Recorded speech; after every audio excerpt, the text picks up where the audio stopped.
में पांचों पांडवों के मन में कलयुग के बारे में जानने की बड़ी इच्छा थी। इसलिए उन्होंने एक बार भगवान श्री कृष्ण से पूछ ही लिया कि हे वासुदेव, कलयुग में मनुष्य का जीवन कैसा होगा, मनुष्य के विचार कैसे होंगे और मोक्ष की प्राप्ति कैसे होगी। यह सब सुनकर भगवान श्री कृष्ण ने पांचों पांडवों से कहा कि मैं तुम्हें इसका सीधा उत्तर तो नहीं दे सकता, लेकिन तुम पांचों भाई जंगल में जाओ और जो कुछ भी वहाँ दिखे मुझे आकर विस्तार पूर्वक बताना। मैं तुम्हें उसका कलयुग में प्रभाव बताऊंगा। यह सब सुनकर पांचों पांडव जंगल में गए और उन्होंने वहाँ जो देखा वह देखकर वे आश्चर्यचकित रह गए। फिर पांचों पांडव श्री कृष्ण को बताया कि उन्होंने वहाँ क्या देखा। सबसे पहले युधिष्ठिर ने कहा कि हे वासुदेव, मैंने पहली बार 2 सूंड वाला हाथी देखा। ये मेरे लिए बहुत आश्चर्यजनक था। तब श्री कृष्ण कहते हैं कि कल युग में ऐसे लोग राज करेंगे जो दोनों ओर से शोषण करेंगे, कहेंगे कुछ और करेंगे कुछ और, मन में कुछ और होगा और कर्म कुछ और ही करेंगे। ऐसे ही लोगों का कलयुग में राज होगा। उसके बाद अर्जुन ने कहा कि हे वासुदेव, मैंने जो देखा वह तो इससे भी आश्चर्यजनक था। मैंने एक पक्षी देखा जिसके पंख पर वेद लिखे थे, लेकिन वह मांस खा रही थी। तब श्री कृष्ण बताते हैं कि कल युग में ऐसे लोग रहेंगे जो बड़े ज्ञानी कहलाएंगे। वे ज्ञान की चर्चा तो करेंगे, लेकिन उनका आचरण राक्षसों जैसा होगा।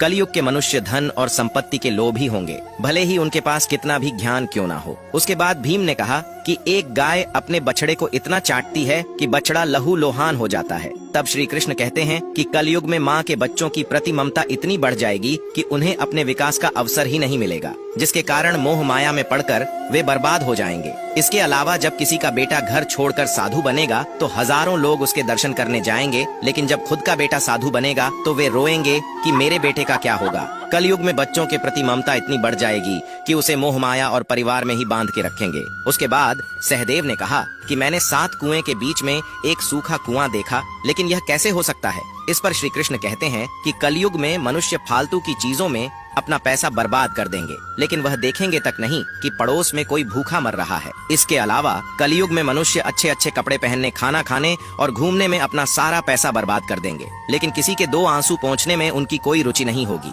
इसके बाद नकुल ने कहा कि एक चट्टान सभी पेड़ पौधे को तोड़ रहा था, लेकिन वह एक छोटे से पौधे पर टकराकर रुक जाता है। इस पर श्री कृष्ण कहते हैं कि कल युग में लोगों का जीवन पतन हो जाएगा। ऐसे में हरि नाम का एक छोटा सा शब्द उस पतन को रोक पाएगा। अर्थात कलयुग में भी जो मनुष्य धन के लोभ को छोड़कर हरि नाम का जाप करेगा उसे कोई कष्ट नहीं होगा और मृत्यु के बाद उसे मेरी चरणों में जगह मिलेगी। दोस्तों, इस वीडियो को शेयर करके कमेंट में जय श्री हरि अवश्य लिखें।